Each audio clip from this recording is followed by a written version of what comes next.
असलामुअलैकुम बाजी आ गई ते बाजी छा गई। लो जी मेरे भैन भरावो ज़रा मेरे नेड़े नेड़े आओ।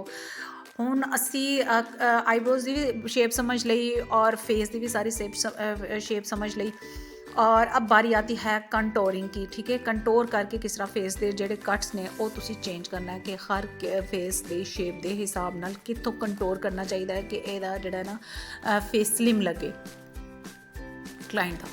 अगर बहुत गोलू मोलू फेस तुहाडे कोल आया और बिल्कुल भरिया भरिया फेस है, चीक बोन भी ओहदियां गोलू मोलू ने एप्पल शेप दियां ने और ओहदा गोल जिहा मूँह है, तो तुसी सबसे पहले मैं अब आपको उर्दू में बोल के बताऊंगी कि सबसे पहले आपने कान की जो होती है ना, कान वाली साइड और जॉ लाइन तक एक सीधी लाइन की कंटोर करना है। सीधी लाइन की कंटोर करने के बाद उसके बाद आपने जॉ लाइन के नीचे के हिस्से से भी कंटोर करना है, नेक वाली साइड से नीचे को ब्रश चलाते हुए। आगे प्रैक्टिकल में जब मैं ब्रश चलाऊंगी तो फिर आपको मेरी बात समझ आएगी कि बाजी तब क्या कह रही थी। ठीक है, उसके बाद फिर आपने साइडों से कंटोर करने के बाद फिर आपने इनको इस तरह की शेप देनी है। जॉ लाइन की जो होती है कंटोर, जो चिक बोन की जो कंटोर है, उसको इस तरह की शेप देनी है कि आपने एंगुलर देनी है, मतलब कि लंबी लाइन लगानी है। इसको बिल्कुल सीधी लाइन नहीं लगानी। अगर आप सीधी लाइन में इसको कंटोर करेंगे चीक बोन को, तो वो फिर आपके गाल बैठे हुए लगेंगे। हमने इसको लंबा फेस को दिखाना है और इसकी जॉ लाइन की जो कंटोरिंग है ना, वो सबसे बेटर करती है। अगर आपका फेस या आपका क्लाइंट हेल्थी है तो उसको कंटोर करने के लिए डार्क कलर की, कलर्स पे भी बात नहीं करते, कलर्स की मैं आपको बाद में बताऊंगी कि कलर कौन कौन से, किस किस कलर पे कौन कौन सा कंटोर कलर आपने यूज़ करना है, ये एक अलग चैप्टर है। फिर हमने आना है लॉन्ग फेस की तरफ। लॉन्ग फेस अगर आपका बहुत ज़्यादा लॉन्ग है तो कानों वाली कान की जो हड्डी होती है ना ऊपर की, वहाँ से आपने सीधी लाइन में कंटोर करना है ताकि इसका फेस थोड़ा सा ना ऊपर लिफ्टेड लगे, मतलब थोड़ा सा ना अप लगे फेस।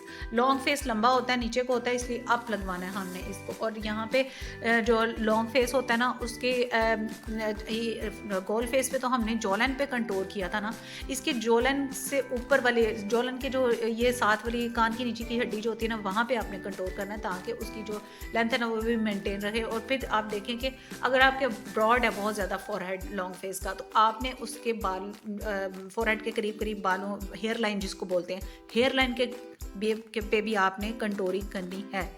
ठीक है, रोज़े में अज कल बहुता बोलिया नहीं जाता। मैं कि तुहानू थोड़े थोड़े नक भी बना के विखा दें, लेकिन नाक बनाने के बाद मुझे फील हुआ कि ये मैंने गलत किया, क्योंकि नोज़ की कंटोरिंग मैं आपको बताऊंगी बाद में। मेरी ड्राइंग इतनी अच्छी नहीं है, प्लीज़ आप लोग डर ना जाइएगा देख के, लेकिन मेरी ये गल्लां बिल्कुल ठीक नहीं हो, मेरी ये गल्लां बहुत अच्छी हैं। तुसी कंटोरिंग का तरीका सीखो, यानी सुन के सीखो, देख के घट ही सीखोगे।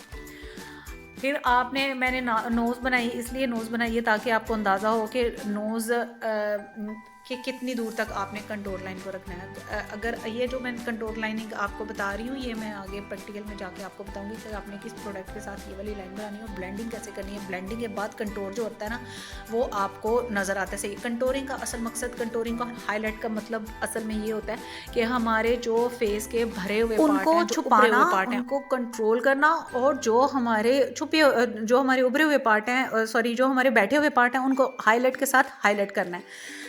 स्क्योर फेस की भी आपने कंटोरिंग ऐसे करने के जॉ लाइन के पास से आपने बहुत ज़्यादा कंटोर करना है इस फेस को, और ये जो फोरहेड आपकी आईब्रोज के ऊपर जो जगह है ना, इसको कंटोर करना है। इसकी जो कॉर्नर्स है ना वो फिल करनी है। सेम मेथड है ये इसका भी, हार्ट शेप का भी। हार्ट शेप की जो ये कॉर्नर्स निकले होते हैं हमारे फोरहेड पे या आपके क्लाइंट के फोरहेड पे, उसको आपने कंटोर कलर्स के साथ फिल करना है, उसको डार्क कलर देना है ताकि वो बैठ जाए वो जगह।